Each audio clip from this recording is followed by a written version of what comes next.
सेना ने तख्ता पलट कर दिया और शेख मुजाविर रहमान और उसके 18 सदस्य को मार डाला। बांग्लादेश में तख्ता पलट हो चुका है और वहाँ पे पूरी तरह से सेना का कंट्रोल है। बांग्लादेश के प्रधानमंत्री शेख हसीना अपनी जान बचाकर बांग्लादेश से भाग के भारत में शरण लिए। देखिए, बांग्लादेश में जो तख्ता पलट हुआ है उसका रीज़न वहाँ के स्टूडेंट के प्रोटेस्ट ने एक बहुत बड़ा आंदोलन का रूप ले लिया। यह आंदोलन हो रहा था रिजर्वेशन को लेकर।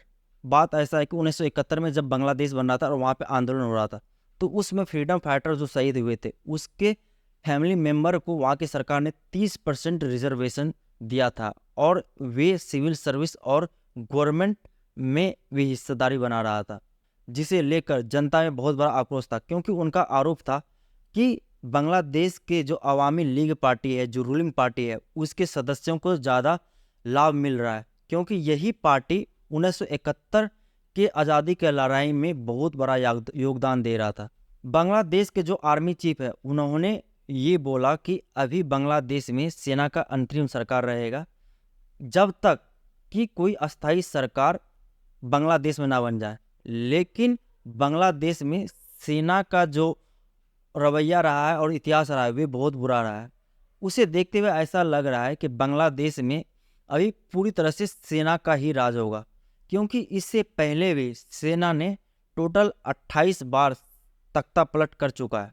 1971 में जब अवामी लीग पार्टी के जो नेता थे शेख मुजाविर रहमान, उसने आंदोलन शुरू किया और इस आंदोलन में कई लोग हिस्सा लिए। उसके बाद बांग्लादेश बना और ये शेख मुजाविर रहमान 1971 में बांग्लादेश के फर्स्ट प्रेसिडेंट बने।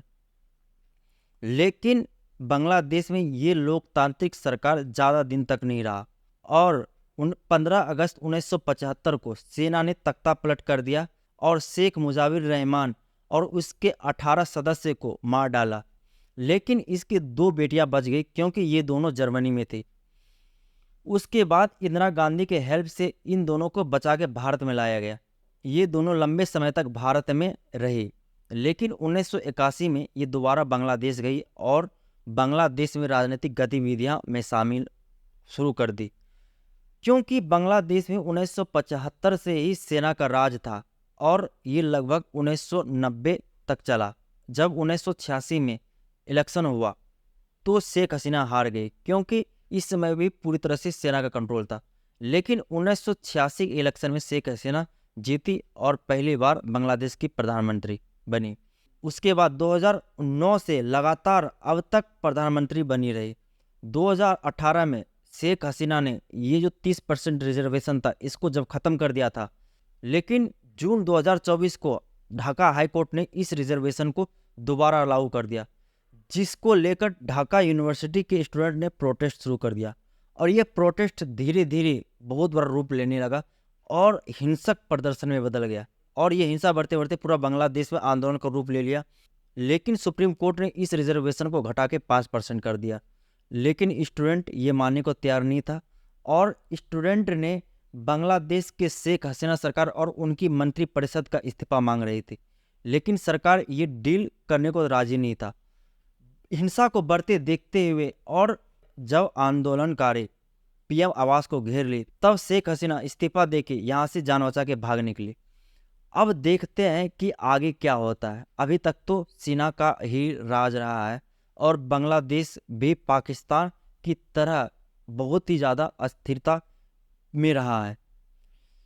कहीं ये आग भारत में ना आ जाए, क्योंकि जब जब कोई भी तख्ता पलट हुआ या फिर कोई भी आंदोलन हुआ और हिंसा हुआ, क्योंकि ये बांग्लादेशी बॉर्डर क्रॉस करके बंगाल में आ जाते हैं और उसके बाद पूरी देश में फैल जाते हैं और ये कहीं ना कहीं अशांति पैदा करता है और देश के सुरक्षा के साथ बहुत बड़ा खिलवाड़ है।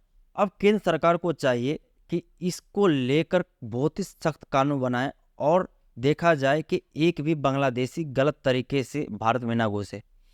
अगर ऐसा होता है तो ये भारत का सुरक्षा का विषय है, क्योंकि जो आगे जाके बहुत ही बड़ा खतरा पैदा कर सकता है।